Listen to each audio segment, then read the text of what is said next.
It's me, it's TRG, the Ramblin Gambler, a boot-wearing, ring-wearing, soon-to-be jet-flying son of a plumbing salesman. This is episode number 40 of our Casino Kombat podcast. If you listened to episode 39, I remarked that all the 30 numbers in numerology had very similar descriptions, and I wondered out loud if things would change when we got to numbers that started with 4. Well, 40 in numerology is a very interesting number. It represents highly practical and conscientious energies. And actually, I wanted to talk about being practical and focused about a non-gambling part of your casino gambling during this episode, so that is just about perfect. Here we go, a very practical disclaimer, and then I'll lay out the episode for you. Gentlemen, non-binary persons, ladies, all the Ewoks on Endor, do not gamble with money you cannot afford to lose. Do not gamble with money you need to pay your bills. My past performances are not indicative of anyone's future results, including my own. If you have a gambling problem, contact your local problem gambling hotline. If you do not know your local problem gambling hotline number, send an email to help@casinokombat.com. We will find that number for you. We will make it available to you. Everything I'm going to share with you in this podcast is based in fact. Names and dates have been altered to protect the innocent and the guilty. Minor items, unrelated outcomes may be omitted in the interest of brevity and clarity. All right. For very practical reasons, we have a new segment today for the very first time. Today, I'm going to do Chillin with the Ice Kream Man. It just seems conscientious to give someone who is able to contribute to the podcast for a now third straight episode their own segment in the podcast. I feel obligated to do a question segment because I have been accused of only doing half of the assignment when I talked about hotels and reward system selection in Las Vegas for a first-time visitor. So we'll do that after the new segment, and we're going to do a core concept segment and talk about something that doesn't involve gambling, that is a very important part of being a successful casino gambler. I went both east and west this week, so we will, of course, discuss the results and a few observations in the travel segment, and we always finish up in the VIP lounge. Today, I'm going to share a story about TRG, the pit boss. And actually, I just realized I have two TRG as the pit boss stories that I should probably share with you. They both happened in the same casino. They both happened in the same pit about a year apart. So I'm going to do that. If you enjoy the stories, I've got two good ones for you today. And if you suffer through them to get to the teaching stuff, you've been warned, I guess. Let's just look at it that way. Two stories in the VIP lounge. If you've listened since episode 22, you may be tired of what comes next, and I appreciate your patience. If you are just listening for the first time, thank you, and let me give you a quick Casino Kombat 101, which is very different from Punk Rock 101. It's neither stupid nor contagious. Well, some people might think it's one or the other, but either way, here you go. Casino Kombat 101. Some of this is going to be told quickly, and in an attempt to entertain and inform at the same time. But this next part is not that. It is serious. It is not hyperbole. It is not hype. I am not trying to sell you anything. I have nothing to sell. And this part is something I should say more often. And I don't. And I should. So here goes. You can be good at casino gambling. Big picture casino gambling. People will lie to you, and they will tell you that going to casinos is something that only involves losing, that you always lose, or you always lose in the long run, or sure, you win a little bit, but that's not true. You can be good at casino gambling. It is a skill. It can be learned. Now listen to what I did not say there, because it's as important as what I did say. I did not say that I, by way of Casino Kombat, can teach you how to win at roulette all the time. I'm not offering you a system by way of Casino Kombat for always winning at blackjack.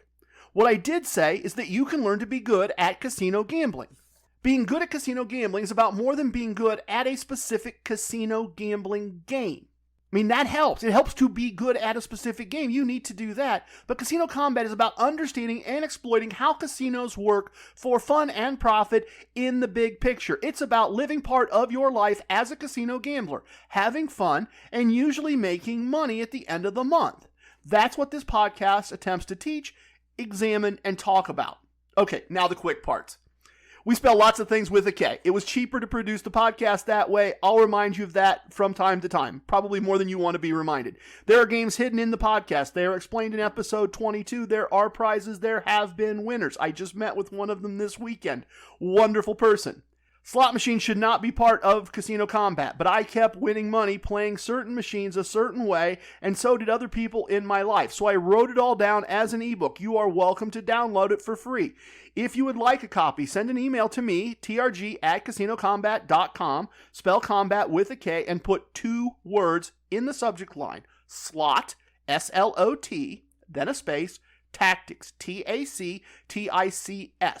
Fred, the bot in charge of email, will send you a link to download a copy of the book. Fred is available 24/7. Do not think that TRG, Billy with the great last name, or T-Rex are sitting around all day, every day, one of us replying to that request. We see them, we appreciate the notes that go with them, but Fred does all the hard work. If you go to casinocombat.com and spell combat, of course, with a K, you will see that we are on Instagram, Facebook, and Twitter. Contributing a like, a share, or a subscribe, a review, whatever your platform allows you to do, is a donation that we really, truly appreciate. If you have, thank you. And if you have not, could you spare a like or a subscribe or a share? It'd be nice. We'd like it. Okay, begging done. On YouTube, there is a playlist called Boot Camp. It's the basics of being a good casino gambler in short lessons that take less than 90 minutes total for the whole thing.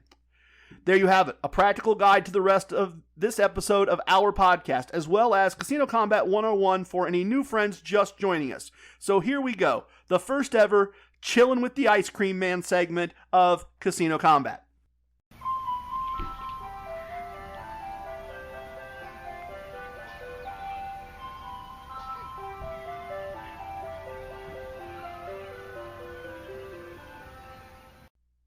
All right, one bit of housekeeping that needs to be done here real quick. Sometimes in the creative process, I miss the obvious.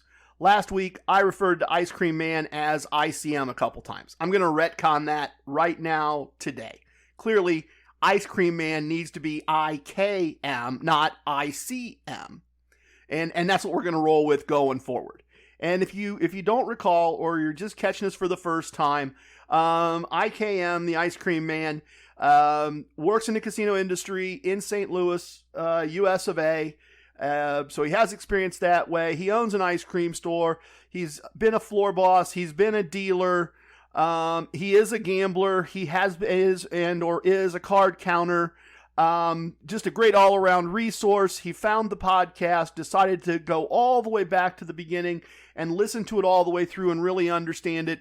And since that point, he's been contributing his knowledge, his wisdom, and his experience to kind of help us see things from his point of view. So I received a note from ICAM this week saying he had caught up with all the episodes and he had some very kind and complimentary things to say, which obviously I truly appreciate, and I'm not going to repeat them and pat myself on the back, but I want to acknowledge publicly that it was very kind of him to share his compliments and his thoughts about the podcast. And he also included some of his experiences trying a version of Casino Combat, kind of really close to exactly what I do. And so here's what he shared. He used Slot Strategy 2 from the Slot Tactics ebook, and his first slot machine took him all the way to the negative exit. Ouch. Look, you got to appreciate him then sticking with me, even though it didn't work the first time, right? You got to really, really, really appreciate that, and I do. And so despite that negative exit, he still had a profit, including money that he'd gotten from free slot play. So minus that, he was only down about $10 at this point. So, that is a Casino Combat point of view on events so far. Free play gave me some money. I tried a slot strategy once. It took some money away. Not a big deal. I'm in this for the long haul. I'm only down about $10. He then found a video blackjack machine with decent rules. And again, that's a Casino Combat approach to game selection. Know the rules, sort out the house advantage, figure out if you're going to play or not. I absolutely love it. So IKM used TRG Wagering System 1 with a couple of adjustments on the positive and negative progression amounts. And again, right on the money, right on topic, right on brand. Understand the concepts in the wagering systems and adjust them as needed for your particular play style because you understand how the concepts work. When he finished with blackjack, he was again having a winning visit. And he decided to play a slot machine on his way out, once again, using strategies from the ebook, But he was going to be sure that he was going to leave with a win. That was the plan. But the machine had other ideas. And Ice Kream Man ended up having to decide between finishing the process described in the book, a process that I've described bits and pieces of here, by adding some of his own money, or walking away and abandoning the project and leaving the casino with a very small win. He remembered the stories of my wife and I learning that playing to the end often worked out well. So IKM remembered that, stayed on plan, and with only 3 spins remaining before a large negative exit, he hit a bonus set of spins. And those spins generated a second set of bonus spins. And he finished his visit having increased his starting bankroll for the visit by 50%. So now it doesn't matter, right? It doesn't matter if he started with 100 and left with 150, or started with 10,000 and left with 15,000. What he started with, using the techniques, generated a 50% return on starting money. As important and or more important, he said it was fun and that he plans to try it at least a few more times, which is excellent. What more can I ask for hosting a podcast than that someone finds enough value in this and decides to actually try it? And despite the ouch at the beginning, he ended up having wonderfully positive results. So excellent. Thank you for sharing. Thanks for finding this interesting enough to participate in the podcast. So there you go, everyone. A field report from someone putting the core concepts of casino combat to the test. Okay, let's do a question segment and sort out what it is I may or may not have missed in a previous episode. What? Someone named Jules R. sent me a note and said, "You didn't finish the assignment you gave yourself. I'm not a Vegas expert, but I know that when you talked about picking a reward system when going to Las Vegas for the first time, you skipped Cosmo, Stratosphere, Treasure Island, all of downtown, and then Ellis Island is cool too. Just to name a place of many. I think you need to tell us about those places so people can have all the information. Also, does Mrs. TRG get a vest too? Is it cute? Can you post a picture on Instagram or something?" Okay. Excellent, Jules. Excellent, Jules. Excellent. Thank you for sending your questions. Let me take the second one first. Mrs. TRG would certainly be welcome to have a vest, but does not have one. So, sorry, no picture. But don't focus on the vest. Okay, the vest is a concept for being organized in a casino and being able to easily move from normal life to casino life and back again frequently. So Mrs. TRG has a different tool for doing the same thing that she picked out. She has a designer clutch, and I'm sorry, I don't really know brands, so I can't tell you which brand it is. But this clutch was a casino gift, and in it she has all her players' cards for the various reward systems that we're in, her gambling bankroll, her lip gloss, hand sanitizer, individually wrapped alcohol wipes for cleaning surfaces, everything she needs when she's in a casino, and none of the parts of her regular life that she doesn't need. So when she's ready to enter the casino, she takes her ID out of her everyday purse, which actually matches the clutch since it's the same brand and was a gift from the same casino, and she puts her ID into her casino purse, and off she goes. Same purpose, different tool. I decided on a vest instead of a purse, but as I said, they serve the same purpose. As for the first part of your question, okay, you're not wrong. You're not. Your observation is correct, but I'm going to be a bit nuanced here. I did go back and listen, and I did say, as part of what I was trying to answer a question for, on the Strip, I excluded off-strip properties and downtown. And I did it somewhat intentionally. Hear me out, okay? I think that it's reasonable within the context of a first-time visitor to Las Vegas to say on the Strip. The Strip is usually, not always, but usually what a first-time visitor thinks of as Las Vegas. Or they don't realize that Fremont and the Strip are not anywhere close to each other and that you need a car or a cab or a Lyft or a limo to make the change from one part of the city to the other. So I usually recommend that for a first visit, staying on the Strip and visiting Fremont Street is generally the best strategy. So I don't think off-strip and downtown properties were actually part of the homework. But let me give you a quick set of thoughts, just a real quick set. Fremont Street is great. I remember when Fremont Street was not great, but it's great now, and I really enjoy it. Geography again. If I lived within driving distance and Vegas was where I was going to do almost all of my gambling, I'd strongly consider cultivating a relationship with the D and or the brand new Circa Resort.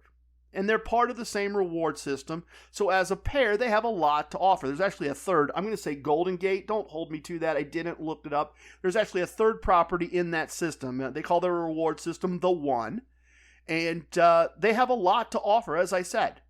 I'd also honestly consider El Cortez in that role.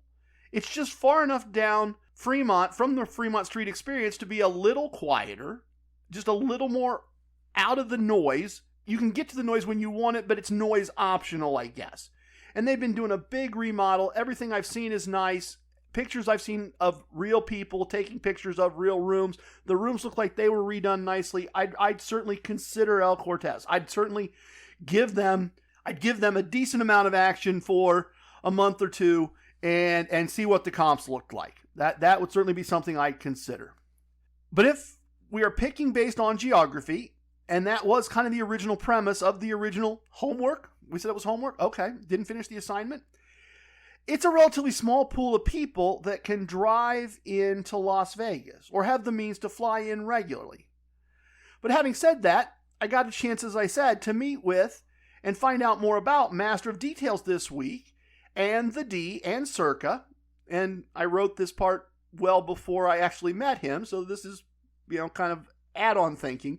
The D and Circa were a big part of what he was telling me about in his Vegas relationship, and he lives fairly close to me. So maybe I should have considered the entire city. Maybe I should have. So I tell you what, I was going to give you quick thoughts. Let me give you slightly longer thoughts. Since I've now completely wandered off topic, let's think about the whole city. Okay, let's consider this part 2 of the original question, as nicely prompted by Jules R. As far as Stratosphere, Wynn, Encore, Treasure Island, Casino Royale, and anything else I didn't mention on the strip in part 1. At some level, there's no reason not to pick any of those if the geography works for you and you can get there regularly. I could build a case for choosing any of them. I could make a low budget case for Casino Royale. I could make I have all the money in the world for Wynn, Encore, Cosmo. Cosmo's a standout right now. Everyone loves it because of the luxury aspect. So at some level, no reason not to pick any of them. If you select one of those properties and decided you loved it and had the means to return several times each year, you could certainly build that relationship and have it work just fine. But all of that, in some way, is geography just kind of from a different point of view. Yes, if you have a private jet at your disposal, and if you like Las Vegas, you can just be there whenever you want. Your control of the geography makes geography somewhat meaningless. So you can pick Cosmo, fly in, enjoy Cosmo. It works perfect. And frankly, if you're that person, get in touch with me, or you know that person, and they're having this dilemma. Where should they start spending all their time and money in Las Vegas? I will be happy to talk with them, to design a custom visit package just for them, and then I will walk them through that custom visit package with as much or as little assistance as they would like. I will get on the jet with them, and I will take them through the whole process and make it as seamless as possible, and I will assume that the tips and gratuities at the end will match my services. Wow, really sideways here. Anyway, other than Stratosphere, I'm not aware of those other properties on the strip having a national presence. Stratosphere does have an affiliation with a large chain of casinos, but I know this because I saw a sign while I was walking through on the way to a lounge, not because I explored that relationship in any detail. I'm not going to recommend Stratosphere to a first-time visitor unless they are a gambler whose geography has already created their relationship with the brand that Stratosphere is part of. If they already have a gambling routine and that makes Stratosphere attractive to them, great. But normally, for most first-timers, Stratosphere is not where I'm going to put them because it's in a somewhat dangerous part of town and it's a long way to anywhere, and first-timers usually want to see stuff. That's how I tend to think of first-timers. Okay, off the cuff. For the rest of the city, I'm not an expert on what's called the Boulder Highway strip. That's different than the main strip. It's a series of little groups of casinos at various exits all along Boulder Highway. I have it on my list of things to explore at some point. I just don't have enough information to even have an opinion. There's also a case to be made for the various station casinos. They're operated as part of the Boyd brand nationally. Again, back to geography. If someone had the Boyd brand geographically in their area and already was a gambler or thought more gambling was something they might want to do, using a Boyd property as home base for a first-time visit to Las Vegas could make a lot of sense. But again, first-timers tend to think of Las Vegas as the Strip, not as a casino out in the middle with shopping malls and residential stuff where you drive to the Strip to see all the exciting stuff. But there you go. I still think the Strip and a major national brand are good choices for a first-time visit to Las Vegas, but geography could indicate that something off-Strip or downtown is the best choice for some people. Jules, thank you for prompting me to do part 2 of that question. Sorry if it was a little less structured than normal, folks. I kind of caught myself by surprise with that one. So next up, core concepts.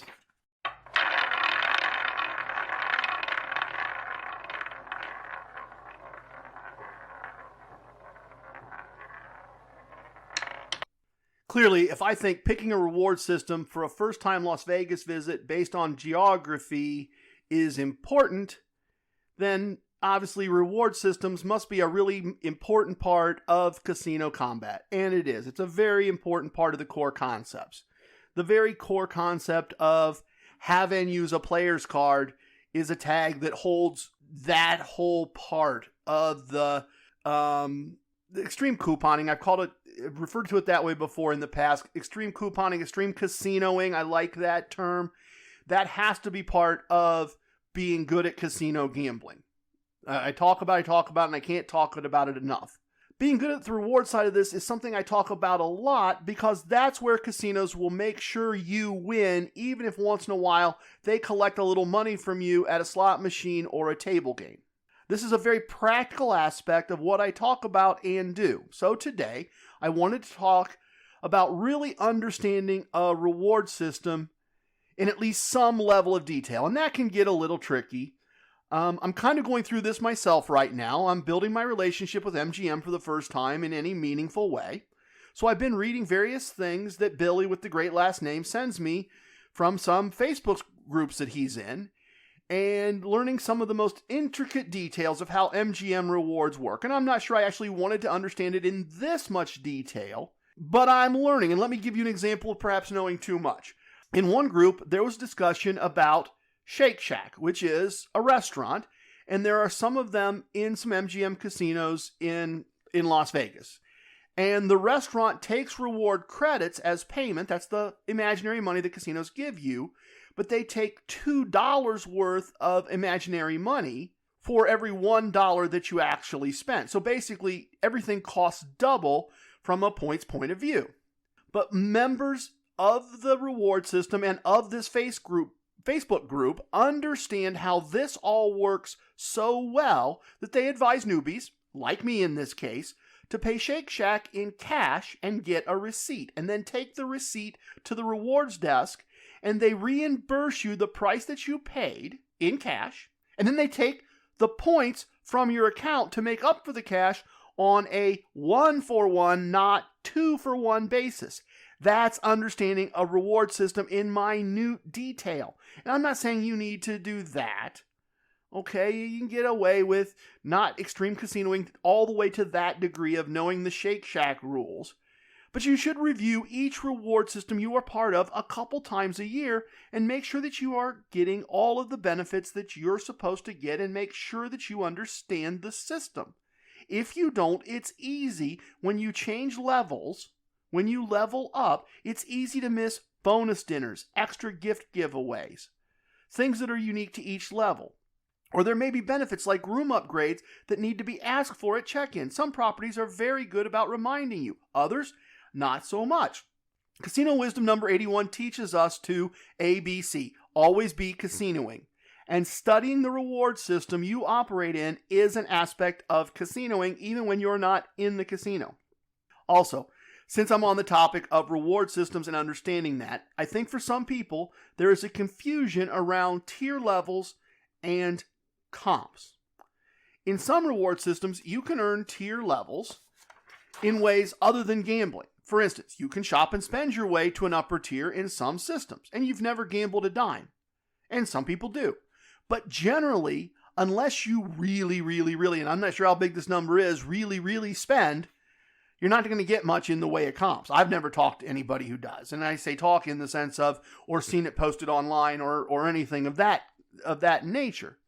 Maybe think of it this way. Tier levels get you benefits.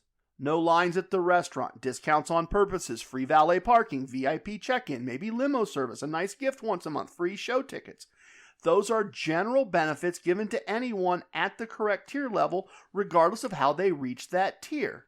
But comps, free slot play, free or match bets, entries into drawings, comped rooms, comped meals, those are going to be based on play, on gambling. And I'll confess, living a casino lifestyle by just buying it with gambling is something I really like. But living a casino lifestyle and buying it without gambling, which just means earn money, spend money, I don't think that's something I would enjoy doing very much for very long. And maybe I would. Maybe if I had the kind of money to just fly into Las Vegas, not worry about who's paying for it, pay to stay at a hotel, pay to go to all the dinners at every place I wanted to go shopping, buy this, buy that, get done with the whole thing and having spent, the equivalent of 3 months' pay for me, maybe that would be fun if I wasn't going to miss 3 months' pay. I mean, maybe. That's fine. No judgment, but I'm just saying I don't think I'd like it. I'm happy to use play to get both comps and benefits, and I do, and I have, and I've shown you how to do it. And if in the process, as I'm doing with MGM, spending that I would normally already do can make up part of my getting through tiers, that's a bonus. But I'm not buying Prada to get my tier status. If that's something you can do and want to do, A, I'd love to hear about it. B, understand that you're going to get the benefits, but not the comps that come from gambling. And that can be a workable thing too. In fact, maybe I should start doing a podcast specific about that. And I suspect that's also probably a completely different audience. So, I did a good bit of gambling this week, and I'll ramble at you about it next in the travel segment.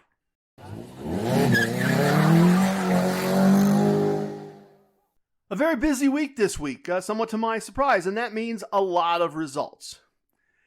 For whatever reason, I'm back on my local casino's gift giveaway list after several months of them not being interested in giving me gifts. And combine that with a parking comp and some free slot play, and the whole thing becomes a package that I'll detour just a little bit from my work life to my casino life and get done. So I stopped in early in the week to pick up all that stuff. My gift was a very nice blender that I didn't think we needed. I thought it would go in the stack of things that the kids pick fun things from that they need when they're home. But turned out Mrs. TRG has been wanting to replace our blender. I almost said her blender. I guess it's our blender. I probably made a margarita in it at some point. But anyway, apparently our blender after 30 plus years of marriage is getting icky. And so she was happy to get a new blender. I played one blackjack table and exited after losing less than a day's pay. We had a couple's overnight planned for Saturday, but work life was a bit slow, and I really want to find a way to make going west, which you've heard me do on a couple of occasions, going west instead of east, work as things open up. I really want to get that going, and that means getting either the MGM property at the end of that process, at the end of that cluster group route, or the My Choice property to comp me Saturday nights once in a while. Once or twice a month would be great. In fact, twice a month would be great, and we could just rotate when schedule allows between our home casino and something over there, and maybe even consider moving our home casino. So I gotta get them to comp things. So what all that means is making some solo trips into an area that's still pretty locked down to build the relationship using weekday room comps or partial room comps. I had a partial room comp at the MGM Resort, and so midweek I did the whole go west you've heard me say it before. It's west a couple hours to a My Choice with no hotel. And I did a quick stop, table, couple of slot machines, picked up some free slot play and some free bets there. I made my way the rest of the way north. As I said, basically the same thing I did a couple weeks ago. I stopped at the second My Choice property, which is near my hotel, where I didn't have a big enough partial comp, and I got in a table and a couple machines there. Obviously, as I said, I picked up a variety of comps and free bets along the way, but this part of the week was horrible. I mean horrible in the way that someone who fishes or golfs would rather have a bad day of golf or fishing than do other things, but still a bad start to the trip. Losing tables, losing machines, all small losses, but it was stop, play plan tables and machines, record losses, leave, repeat. Yeah, I've said before, right? A GLL. I gambled, I lost, I left. And since I was making my way to a really nice resort, that was fine, but it certainly wasn't fun. I will pause here and observe the value of having a plan that keeps you on track when you're going through these losing, and you're losing relatively quickly, and you're not seeing some wins to offset it. The night before I left, Mrs. TRG had asked me if I was still making the trip. Sometimes work gets in the way at the last minute, and I change things around.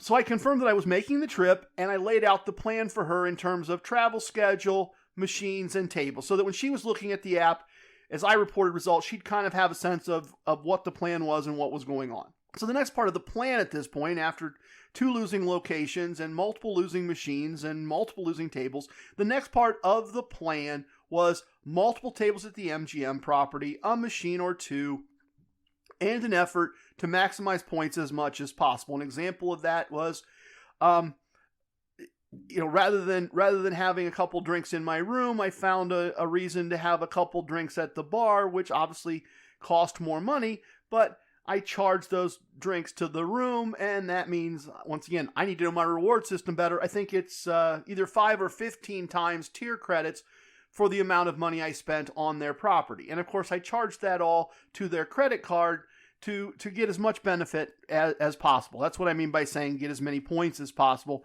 I wasn't going crazy. I didn't go to the fancy restaurant and buy myself a $150 dinner, but I did spend a little money on a couple drinks, talked to a great bartender. After check-in, after a couple drinks at the bar, I set about doing the multiple tables and the machine or 2 that the plan I'd shared with my wife talked about.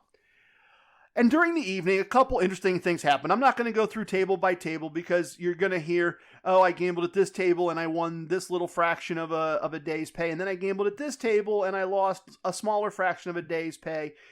I had a lot of tables where I won that, 6 to 9 units, and a lot of tables where I lost less units than that, and it balances all out. But not a lot of them were necessarily interesting. But I had a couple interesting things happen. First, I'm at a blackjack table. It's me by myself, and it's been a while since I got to play by myself, which can sometimes be kind of nice. And I'm having a nice little run, and the dealer's busting more than he normally should, and it's going well. And I'm not to a point where I'm protecting my win yet, but I've got a little bit of a win stack piling up, and I noticed out of the corner of my eye 2 young men hurrying toward the table, and my instant reaction was, chaos is about to join my nice, quiet, private table. That's just what I saw coming, was complete chaos and destruction. And so they both buy in for $100, and I'm thinking, okay, these guys are not just guys who are going to play one hand and leave. I'm not going to just necessarily wait them out. And they appeared to think that they were buying in and had staying power and were ready to attack this $20 a hand game with $100 each, 5 bets or more. I don't know. They were all over the board with their best. My instinct was correct. They were both playing for entertainment. All of the choices I saw them make could be described as random. I guess I said chaotic, but random is probably also fair. I lost a few hands. I think lost 2-1-1, maybe something like that. And even though I wasn't at a positive or a negative exit, I'd seen enough to confirm my opinions, and I decided that I didn't want chaos to wreck the less than optimal win I had in front of me so I left. The start of the trip had gone badly enough that I needed to hold that win and protect it from the chaos. And the other event, it was ironic. A young man comes into a table I was on, a blackjack table I was on, and he's wearing a shirt that says "Never Broke Again," which I understand to be a brand, a youth brand. Cool. And I was hoping that meant something really fun was going to happen, that he was going to win enough to be never broke again. Something was really going to be a fun story. But instead, it was just ironic and kind of sad. Despite the motto on his shirt, he dug around in a variety of pockets and came up with $60, like two 20s, a 10, and two 5s that were all just a crumpled mess from various pockets and that kind of stuff. He made two $20 table minimum bets, along with a variety of side bets. He lost all the money wagered on all two hands, dug through his pockets again, found no money, and left. It certainly appeared to me that he was, in fact, broke again. I don't know, guys. I just don't know. Sorry. Look, I basically broke even for the trip from a gambling point of view and spent a little bit along the way, but not much. It was a solo trip. I saved the luxury spending for when my wife and I are together. And never was there a point where I would have considered stopping the trip because I had lost too much, and there was never a point where I thought about stopping the trip because I had won too much. Look, winning some of their money is always the goal, but there are other goals too. This trip was about, I'd prefer winning, but I set out to try to strengthen what I want to become a second casino cluster. That route, like a paper route that I can run a couple of times a month. So in that context, as part of the larger plan, breaking even is fine. Breaking even and spending just a little bit of money is fine. I'm going to multiply that money as part of the relationship and as part of the tier credit process and as part of everything else. And really, if you look back on it, to break even, especially after I started with 2 losing buildings, is really fine. And I'm glad I stayed on plan. I'm glad I had a plan to stay on. I wrapped up the week with date night with Mrs. TRG at our home casino. If you recall, this was the test casino. This was the prove casino Kombat works casino, or prove it doesn't work, but I proved that it did. 1 year ago, I had never been to that casino, and I had barely ever used the reward system at another casino once or twice. Now, today, a short time later, thanks to using Casino Kombat, in addition to a fully comped room on Saturday night with no resort fees, we both had some free slot play. We both had some table match bets on Sunday. I had enough free imaginary casino money for us to enjoy a comped breakfast before gambling on Sunday. And there was a great bonus for this trip. I got to meet Master of Details in person and deliver his prize for figuring out which casino is my home casino to him in person. Thank him in person for listening. I got to hear a few of his stories, both of gambling in the region and some recent Las Vegas trips he's made. And very cool, he was just wrapping up a sweep of 3 casinos in about 20 hours, it sounded like. He basically made his own little casino trip, a casino, and then a break for things like sleep and food, and then another 2 casinos Sunday morning, picking up as much free money as possible from free slot play. Didn't sound like he put a lot of his own money at risk. It was a very Casino Kombat kind of move for sure. And the good news was he had a plan. It's his private business. I'm not going to share his plan with you. That's not my story to tell. But he had a plan. He had a goal. He had an amount of free money that he wanted to take from them. And I think take's the right word. As part of this process. And really neat, he literally accomplished it almost exactly to the penny. Right before we met up. He was gambling. We were finishing breakfast. Then we met up.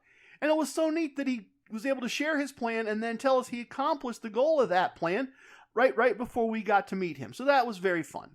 Look, it's tough to really get to know someone standing on a casino floor, talking through a mask for just a little while. It would have been much better to get to know him sitting at a bar having a drink or sitting in a restaurant having something to eat, but that just really wasn't part of the possibilities right now. But a couple things I took away from our conversation, as I mentioned earlier, his downtown Las Vegas game is on point. He's a big fan of downtown. He seems to be a good bit younger than me. That may be the reason that he likes that energy at more of a level than I do. He was even wearing a Circa mask. So this guy has definitely got his downtown Las Vegas game on point. And MOD knows a lot more about finding advantage opportunities on slot machines than I do. It's an aspect of my game that I'm going to try to tighten up. And this is something I wouldn't even have known to consider learning about without the wonderful coincidence of meeting someone as a result of creating this podcast. So after we met him and talked with him, Mrs. TRG and I took one more run at the tables before leaving the building. I had a very nice win. She had a modest win at her blackjack table. We had to play separately. In the end, for the trip, we lost and spent less than a half day's pay, which is to say, we won a small amount of money and spent more than that on food and drinks, including a more kind of date night, martinis and dessert in the steakhouse. Final numbers lost and spent for the week, about 1.5 days' pay. And honestly, that was mostly spent more than lost. And the other thing that needs to be said is that slot play is wrecking us so far this month. We are winning money playing blackjack, and we are losing money playing slot machines with our own money, and the free slot play is returning way, way, way less than not only our average, but way less than what I expect a slot machine to return from free slot play. We've had a variety of small slot wins, but we've had several big losses, each of us. I say reality podcasting, I mean reality podcasting. When something works, I tell you. And I try to tell you how I did it. And when it isn't working, I tell you that too. And if it doesn't work long enough, it gets dropped from the process and I'll move on.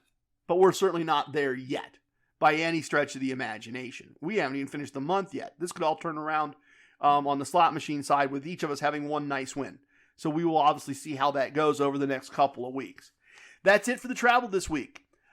I've been a pit boss in the past. Please join me in the VIP lounge and I will tell you all about what it's like to be a pit boss as TRG.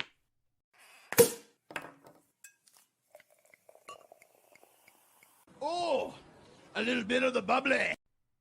Okay, funny how our lounge is always open at about this point in the podcast. I'm hearing that the real versions of VIP lounges are starting to open back up some here in North America. That's a good thing. I can't wait to get back to the point where we can sit around and swap stories in person. But virtually, you know what we do. You probably know what we do. So let's do it. Still and sparkling, soda and pop, all the best virtual bottles, and please join me for a sip or two if you are so inclined, and of course if you're not driving. Bally's in Atlantic City stopped being Caesars, which means I'm not getting back into one of my favorite VIP lounges. Probably. We'll see. I might know a trick or two to get around that. But we'll see next time I get there. But that casino left the Caesars system, and that means that that VIP lounge, as I said, not so much anymore. And for a variety of reasons, and I'll tell that story some other time, but I generally enjoy tequila, specifically tequila, in that VIP lounge for a reason, as I said, its own story. So that VIP lounge is kind of on my mind. I've told you about it in the past. I'm not going to bother you with telling you about it again. But given all that, I'm having Tequila Sunrise as we share a couple of stories. I hope you find something you enjoy as well. I've never worked for a casino. Sometimes casinos work for me, and sometimes I donate some of my money or some of my past winnings to them, but I've never actually been an employee. That's what I should say. I've never been an employee of a casino, but I've been a pit boss a couple times. You may recall that I often refer to the Heroes and Crooks scale from my youth when I read dozens of books about Heroes and Crooks and learned much from both of their styles. And that scale often gets mentioned here in the VIP lounge for some very obvious reasons, I suspect. I was a pit boss the first time. Probably the first time falls on the Crooks end of the Heroes and Crooks scale, at least for most people. As always, you decide. So here goes. Years ago at Casino One, in fact, both of these stories take place at Casino One, back when I was a weekly regular there over a decade ago. So since I was there every week, I got to know everyone really well. And at the time, the main pit that they had for table games was very, very long. And it was sometimes only staffed on a weekday night with one pit boss. And it always usually needed 2, and at busy times it needed 3 or 4. It was too big for one person to really handle. And even with 2 people, responses to calls could be slow. And if you don't regularly play table games, calls are a thing that occurs between a dealer and a pit boss. And many times, the protocols, the process, the procedures, the rules, whatever you want to call it, require the game to pause until approval is received from the pit boss. So a couple examples. For example, if a player is leaving a table and needs to turn smaller denomination chips into larger denomination chips, and the house prefers that because they want to keep the smaller chips on the table so they don't have to keep refilling, a dealer might call out, sending 350, 3 black out, and they leave all the chips sitting there to be checked by the pit boss. And this means they are giving a player 3 $100 chips and 2 green chips. And until the pit boss approves the amount that's going to be given to the player, the game pauses.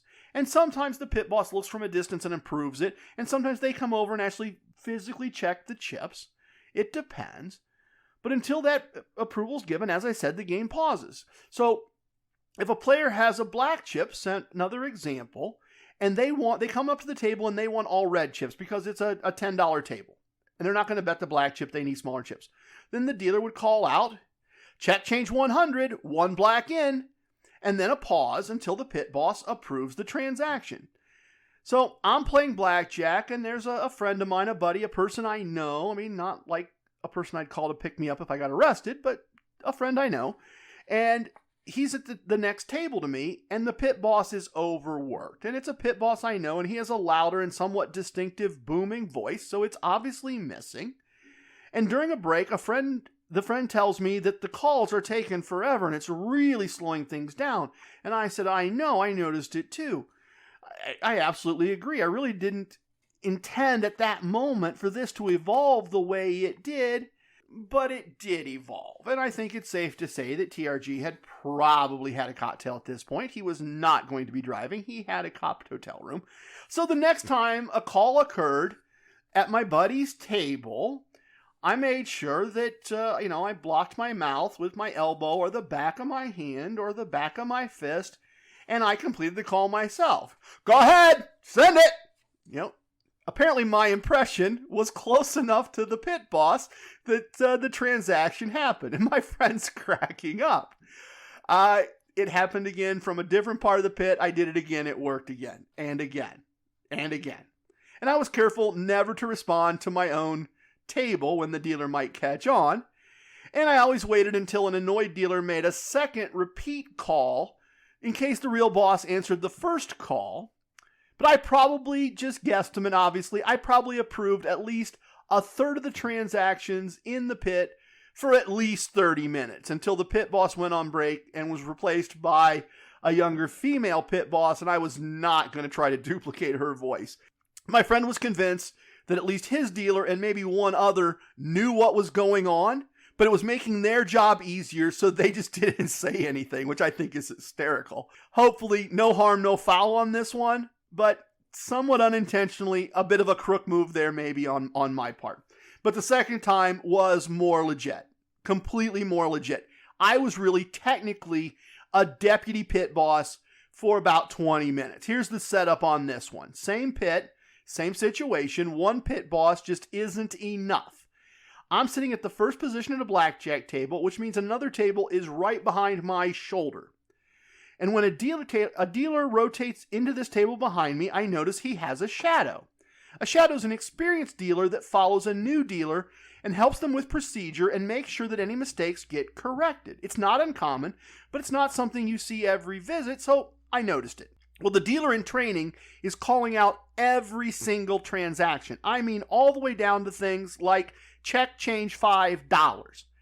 Normally, experienced dealers make judgments on what to get approval for, or they follow guidelines. It might be anything less than $100 doesn't get called for verification. I've even been places where a pit boss will come over to tell a dealer, you don't need to tell me every time you hand TRG a black chip. That's not unusual for him. So it varies by table, by dealer, by player, by property.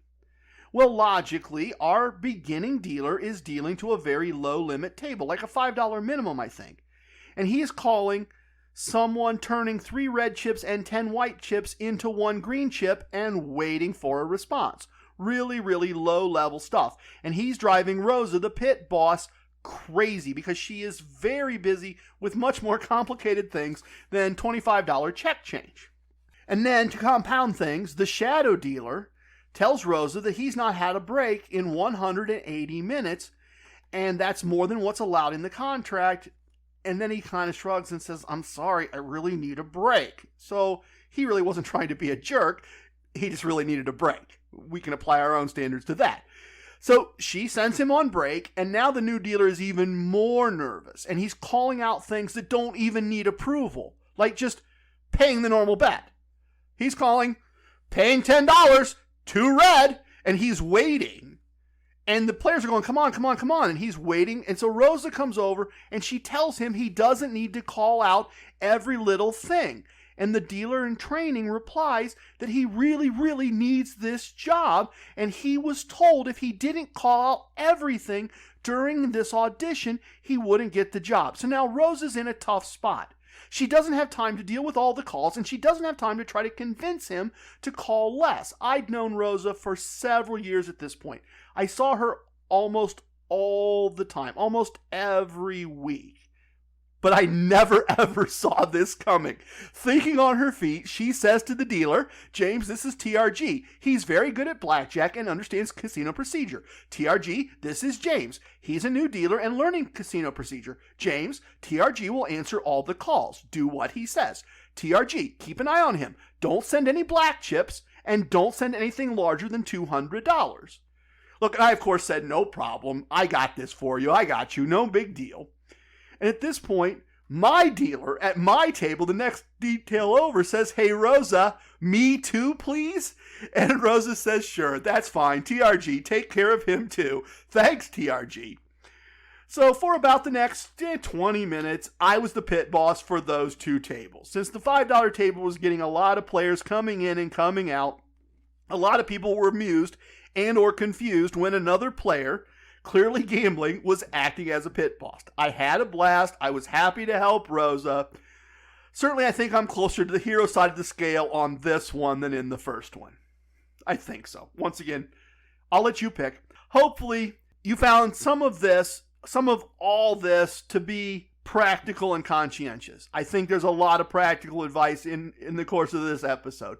If you're playing the casino chip game, there are 11 in this episode of the podcast. Yo, 11 once again. Please tip your waitresses, tip your bartenders, tip your dealers. Don't tip away your wins. I have spoken. Everything you heard here is true from a certain point of view. It's time for leaving, and I do hope you understand. I was born a Ramblin' Man. Love it, hate it. It don't matter. Please share with your family and friends. Goodbye, everybody.